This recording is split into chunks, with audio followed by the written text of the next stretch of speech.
आपके घर में बेटियां हैं तो यह वीडियो आपके लिए बहुत महत्वपूर्ण हो जाती है, क्योंकि देश में जिस तरह की घटनाएं घटित हो रही हैं, सरकार तो उस पर खामोश है, लेकिन जनता को आवाज बुलंद करनी पड़ेगी और यह पूछना पड़ेगा कि आखिर बेटियां कहां सुरक्षित हैं।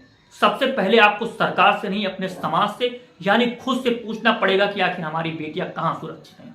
ना तो बेटियां घरों में सुरक्षित दिखाई दे रही, ना बाहर, ना अस्पतालों में, ना कॉलेजों में, ना विद्यालयों में, कहीं पर भी बेटियां सुरक्षित नहीं हैं। आखिर बेटियों को किन से बचाना है, बेटियों को किससे बचाना है, बेटियों को किस तरह से समझाना है, इससे बड़ा सवाल उत्पन्न ये होता है कि बेटों की मानसिकता को कैसे सुधारना होगा, उन मर्दों की मानसिकता को कैसे सुधारना होगा। जो घटनाएं घटित हो रही हैं, इस महिला का आप वीडियो देखिए जो बहुत तेजी से वायरल हो रहा है।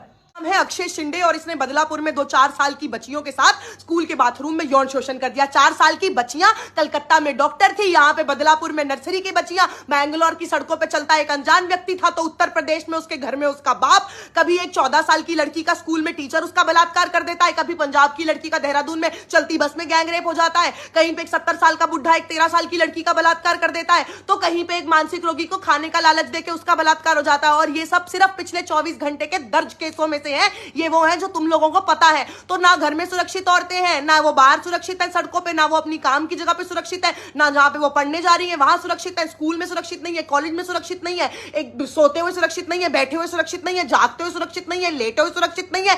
ना ही औरतें सुरक्षित है बुजुर्ग मर्दों से, ना नौजवानों से, ना औरतें सुरक्षित है शादीशुदा मर्दों से, ना मतलब। तो फिर बता दो ना नॉट ऑल मेन वालों कि हमें कोई लिस्ट बना के दे दो कि हमें कौन से आदमियों के पास आसपास नहीं भटकना है। उसने एक दिन एक लड़की को देखा जो कि कुछ कम कपड़े थे, तो उसने देखा धीरे धीरे वो लड़का ना उत्तेजित होने लगा किसी लड़की को जो उसके आसपास थी और उसको वो छेड़ने लग गया। अब मेरा सवाल आपसे इतना है कि आज वो लड़का यदि बिगड़ा, कौन जिम्मेदार था? लड़का, केवल लड़का। ये नर्सरी की बच्चियों ने कौन से उत्तेजित करने वाले कपड़े पहन रखे थे, या ये कौन सा नशे करके रात को बाहर घूम रही थी अकेले में? मुझे सरकार से सिर्फ ये सवाल पूछना है कि कब बनेंगे ऐसे कानून कि महिलाओं की तरफ देखने से पहले भी आदमियों की रूह कांप जाए। अरे बेटी बचाओ में बताना था ना कि तुमसे बचानी है बेटी, अपने बेटे संभाल लो, बेटियां तो अपने आप बच जाएंगी। वीडियो देखा कि किस तरह से एक ही वीडियो के माध्यम से सारी घटनाओं को एक साथ बताया जा रहा और किस तरह से देश में बेटियों को असुरक्षा मिल रही है, कहीं कोई सुरक्षा नहीं है, न घर न बाहर। इस मुद्दे पर राहुल गांधी ने क्या ट्वीट किया, ये भी हम आपके साथ जानकारी साझा करें। राहुल गांधी कहते हैं कि पश्चिम बंगाल, यूपी, बिहार के बाद महाराष्ट्र में भी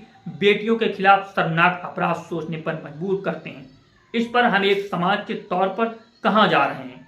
बदलापुर में 2 मासूमों के साथ अपराध और उसके बाद इंसाफ दिलाने के लिए पहला कदम तक नहीं उठाया गया, जब तक जनता न्याय की गुहार करते हुए सड़क पर नहीं आ गई। अब क्या एफआईआर दर्ज कराने के लिए आंदोलन करने पड़ेंगे?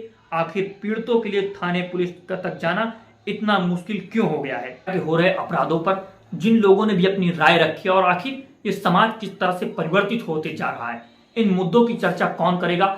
सभी राजनीतिक नेताओं को, सभी राजनीतिक दलों को अपनी राजनीति से हटकर, अपनी राजनीतिक विचारधारा से हटकर एक साथ आना चाहिए और इस तरह के कड़े कानून बनाने चाहिए जहां पर प्रशासन एक्टिव हो सके।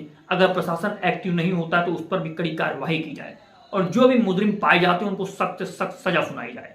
अगर आप चाहते हैं कि इस तरह के वीडियोस हम बनाते रहें तो दो बोल न्यूज़ को सब्सक्राइब कीजिए। मैं आमिर खान आजाद। जय हिंद, जय भारत।